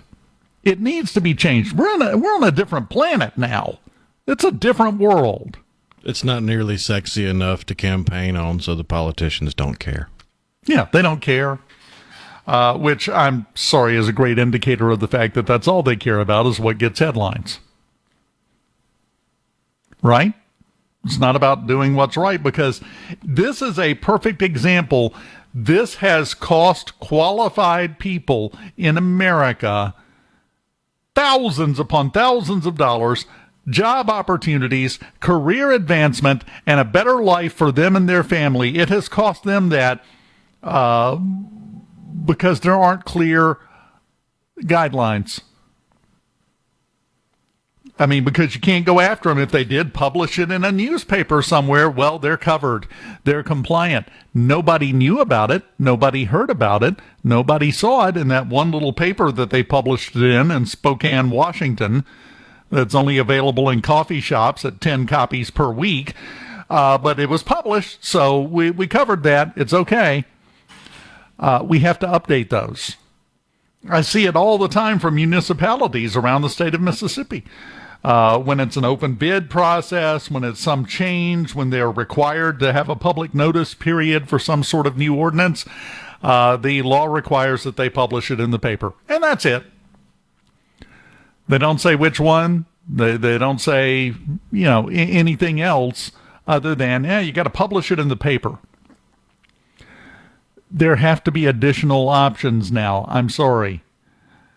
Because you've got news websites, radio stations. You have a myriad of ways that people get their news and get informed on things now. And to limit it to just one is limiting the effectiveness of the reasons for that newspaper guideline to have been put into place to begin with. Because everyone now, and this is a great example of it, is following the letter of the law, not the spirit. Never count on people to follow the spirit of the law. It doesn't work that way. People don't work that way. So you have to change the law to address what they're doing. But you're right, Rhino. Nobody's going to address this. Nobody in Washington is going to pay any attention to it whatsoever. Everybody on the Democratic side, this is the way they want things to be. Because, you're a bad human being if you stop people from pursuing their dreams, from other countries. Stopping Americans from pursuing their dreams, well, that's, in their minds, the American way. That's what you're supposed to be doing. And we have now reached the point where everyone is fed up. I'm going to talk about it on a regular basis. I'm going to encourage everyone, go to jobs.now, see if there's something that fits your qualifications, your skills, your skill set. You might be surprised at what you find. Free market doesn't work if it's not free. That seems basic. That seems obvious and simple. We haven't been acting like it's obvious and simple. And that's a problem. Again, I really would love to give a hat tip, an award by dinner for the person that came up with this and put this together, because it is creating a big splash in a very good way. There's another splash going on online. The kids, I don't know if you've ever fooled around with it. I haven't. The kids are all about the Roblox, Rhino. Yeah, I've never touched it, but I've seen horror stories. Well, there was a guy, a YouTuber named Schlep. I don't know, you'd have to ask him, but he goes by Schlep, who went down the path of being one of these people, that play with phone scammers and try to waste their time and get them in trouble. Except he decided to go see if he could entrap some pedophiles in the kids' game Roblox, which is an open world thing. Everybody logs into the same thing. He has so far been responsible for 6 people being arrested because they were in there trying to groom little kids. The people that own Roblox, their response to that was to ban him and threaten him with legal action if he didn't stop. Process that for a second. That's not defensible, is it? I don't see how you come back and say, oh, no, we meant it for the greater good. They now have a petition to remove the head of the company, the head of the Roblox thing, the CEO, David Baszucki, asking him to step down. That position at change.org is right around 40,000 signatures so far. Why aren't we going after this if we're all about protecting the kids? Why are we allowing them, when somebody does go after it, they get shut down, and now apparently they're banning people who even mention Schlepp's name inside Roblox. They're banning those people too. They don't want this even talked about in the game. He wasn't catching people who had unpaid parking tickets. He was responsible for 6 arrests of pedophiles. This is a legitimate thing, a legitimate problem, and if we just let them get away with trying to sweep it all under the rug and keep going like they're going because, those pedophiles are spending money, we got to make money, then how much do we really care about the safety of kids? It seems like... I hate to use the term hypocritical, but it feels like it's adjacent to hypocrisy. When you're going to put live microphones and cameras in the bathroom at the high school just to make sure they're not vaping because for the children, but you got another situation where people are being arrested for pedophilic activities, but we're going to shut that down and everything's okay. And those two don't jive with me. It's one or the other. It's not a good look at all. That describes the world in general right now, doesn't it? Half an hour left. We're going to see what we can do to damage it mortally when we return. to the Element Wealth Studios on Middays right after this. Keep it here.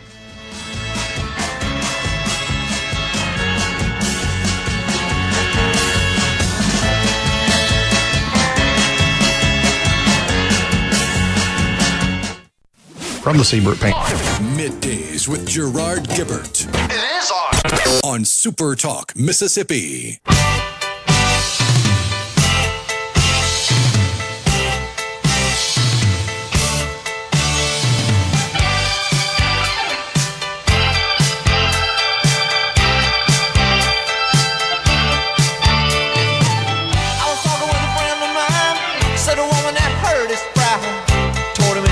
So turn around, let him go. Then he said you better watch your step, or you're gonna get hurt yourself. Someone's gonna tell you lies. Be with you in a minute. I gotta wait for the chorus. Hold on. Don't do me like that. Don't do me like that. Oh, I love you, baby. Don't do me like that. Okay, that's enough. Welcome back. Middays in the Element Wealth Studios. SuperTalk, Mississippi. Dave Hughes here. And joining us now in the big chair, we have from SuperTalk Mississippi News, Caleb Sailors. My buddy, how you doing, sir? I'm doing great. Anytime I can hear Tom Petty bumping me in, the late great Tom Petty, it's a good day. Well, we have somebody. You're here because we have a breaking news story. Somebody in Clarksdale was saying, "Don't do me like that," and Governor Reeves listened, didn't he? Yeah, the incumbent Ward 1 commissioner in Clarksdale, Timothy W. Plunk, after losing the Democratic runoff in April by a mere 2 votes, said, don't do me like that. No, he alleged that there was some illegal voting happening in Clarksdale and took it to the courts, and the courts have determined, there were illegal votes that definitely could have steered this election. And the governor said, okay, we're gonna call a special election. So now on November 18th, folks in Ward 1 of Clarksdale can vote between the same 2 candidates, between Bo Plunk and Ray Sykes in the Democrat primary, but whoever wins that race will end up winning the election anyway, since there's no Republican or independent challenger. But what happened, Dave, was on Election Day, I think Plunk figured something fishy had happened and said, there's some interference here. And what was discovered was in an election that was decided by 2 votes. It was 413 to 411. That was the final tally. 22 people who did not live in Ward 1 in Clarksdale, did not live in Ward 1, lived in another ward, maybe even another city, I don't know, were allowed to vote in that election.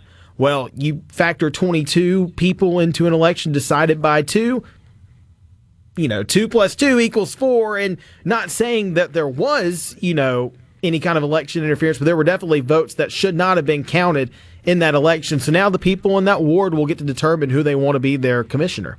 Well, I'm sorry. It was either election interference or incompetence. I don't know that there's a third option in this case, because if you have 22 people that don't live in the ward that the election is being held for, that you allowed to vote and then count their votes, something went wrong somewhere in a big way. Absolutely. And it could have cost a man his seat, and it could have cost someone that was duly elected by the people in that ward. And so, absolutely, we've seen, races in Mississippi this year where it was a split vote and a coin toss decided it, but this one might have been hey, we're going to look the other way. I know you guys don't live in Ward 1, but come on in and vote for our guys so we can, change it up here. That could have been what happened. We don't know.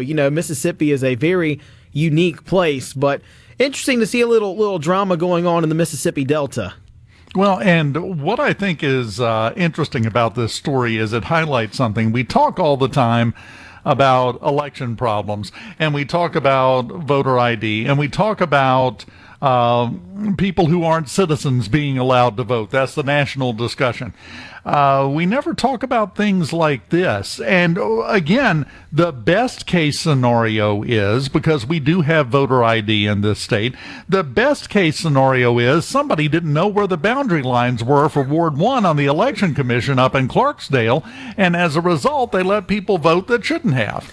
And it's a good call for the Secretary of State's office, who oversees elections in Mississippi all the way down to the municipal level, on emphasizing training people that are qualified to be poll workers, qualified to oversee elections, qualified to, like you said, know the boundaries in the regions for which these elections should be held. Yeah, and it could be as simple of a case, and we're all off into speculation land here. Ultimately, it doesn't matter because Governor Reeves has called a special election. But it could be as simple as the database, the voting rolls that they were using were misapplied and included some addresses. Let's say the poll workers did everything right. They checked the ID. Yep, your address is here. You're on the list. You're in Ward 1. Go ahead, cast your ballot. But they were given bad information to work with. Somewhere in the process, something went wrong. Yeah, definitely a systematic error somewhere. But the good news is, and this should alleviate the concerns of not just people in Ward 1 of Clarksdale, but across the state, that the process is playing out.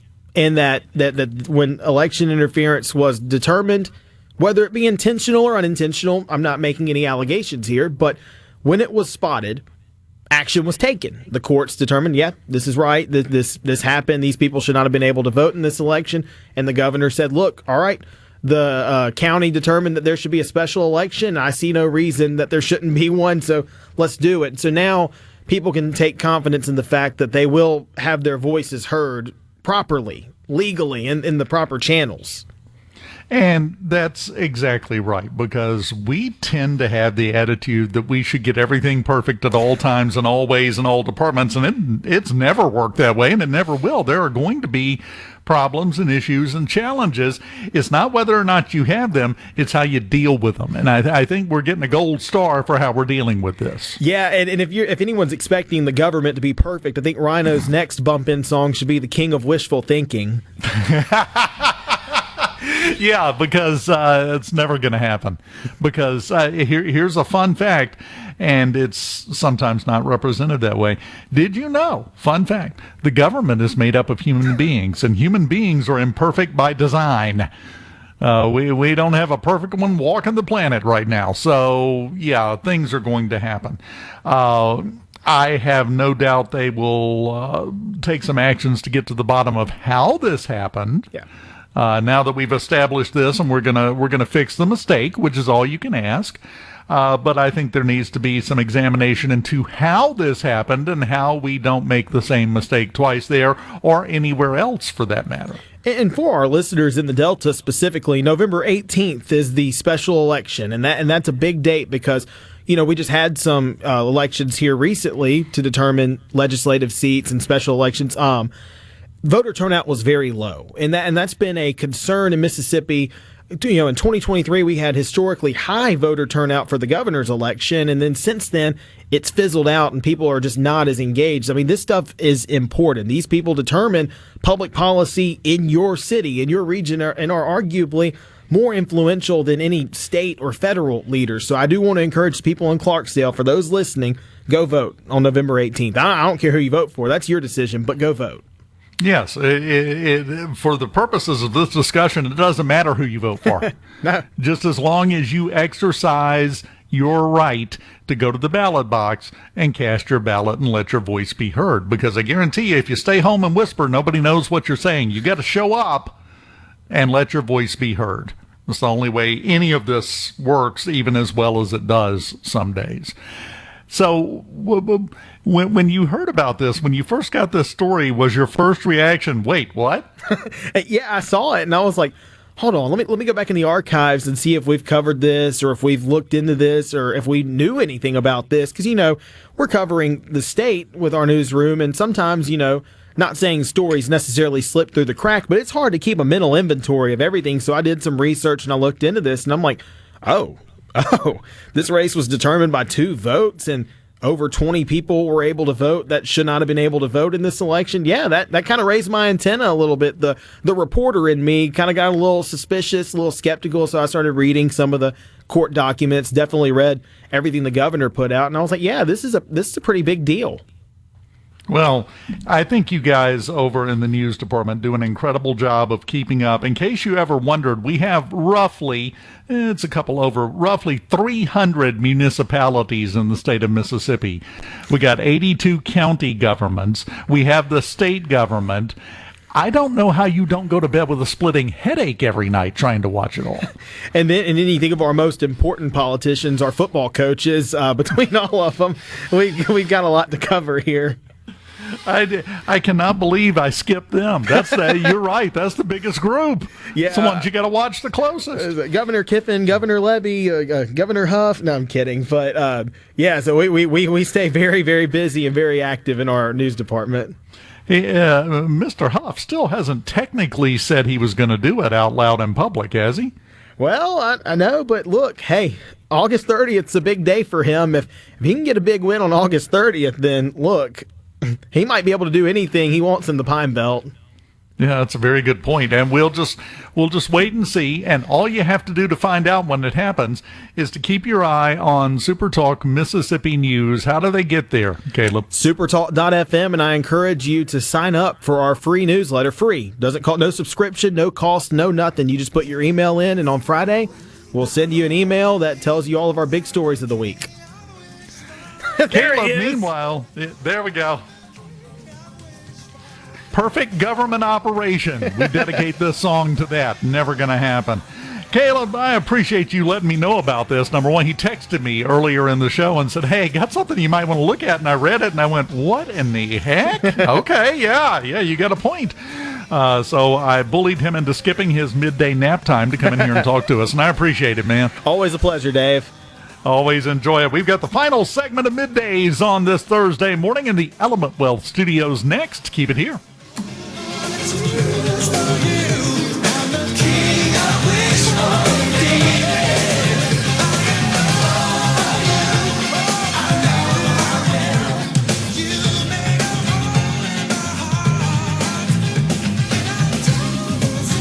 Hello, Gerard. Good for America. Good for fans of justice and truth. Good for us. SuperTalk Mississippi. This is what we stand for.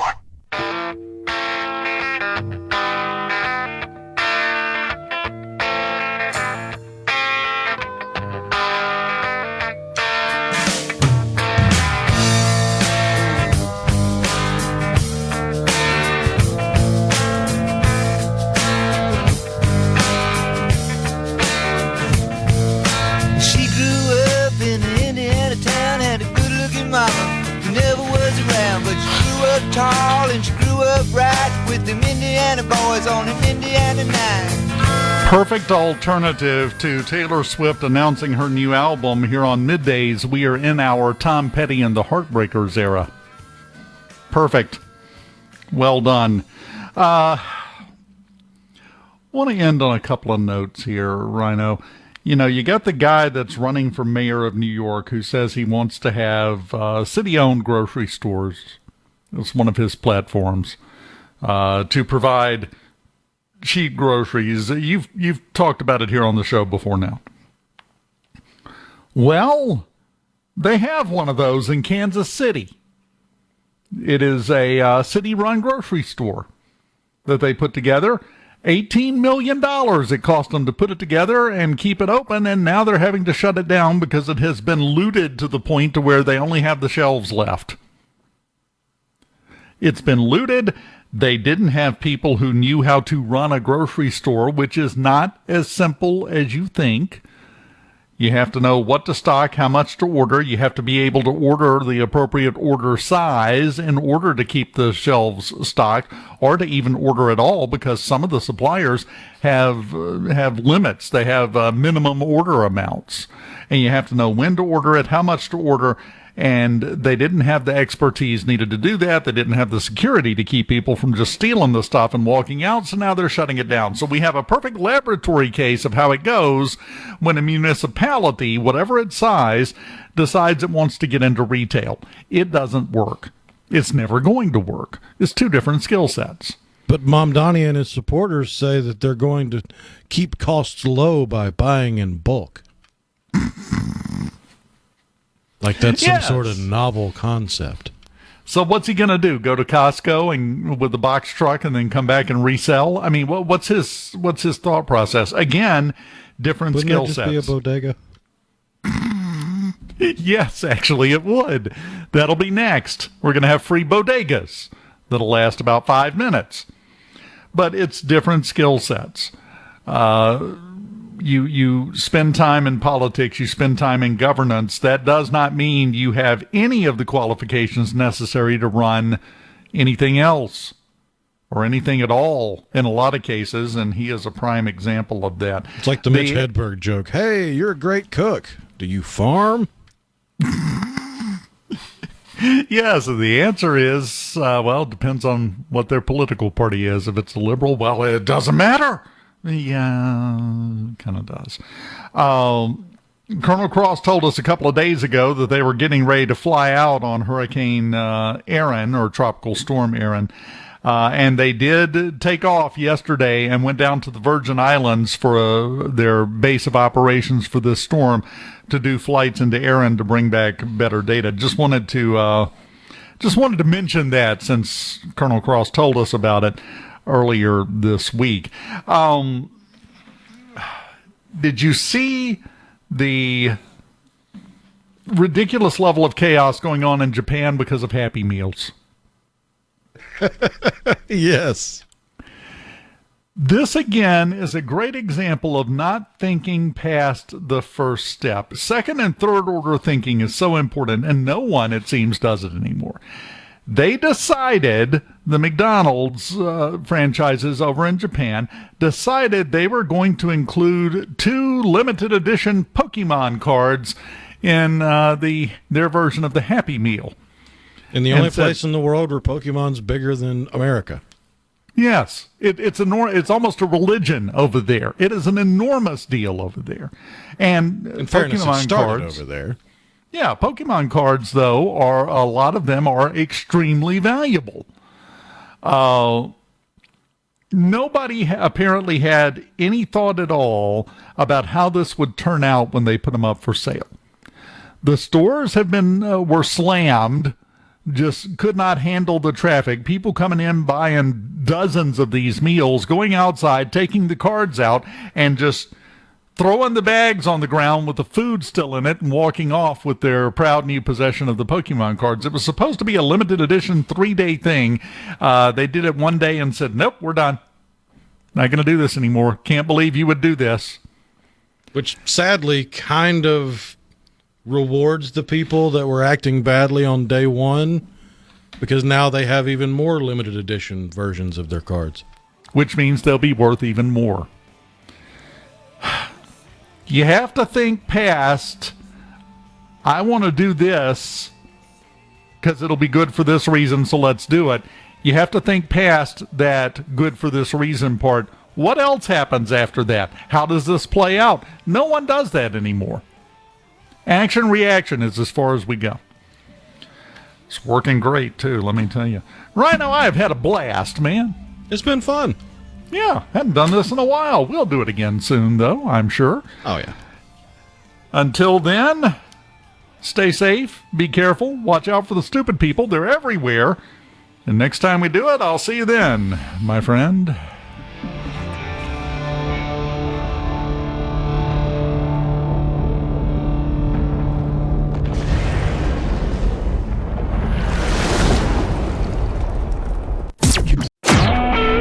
SuperTalk Mississippi Media Production.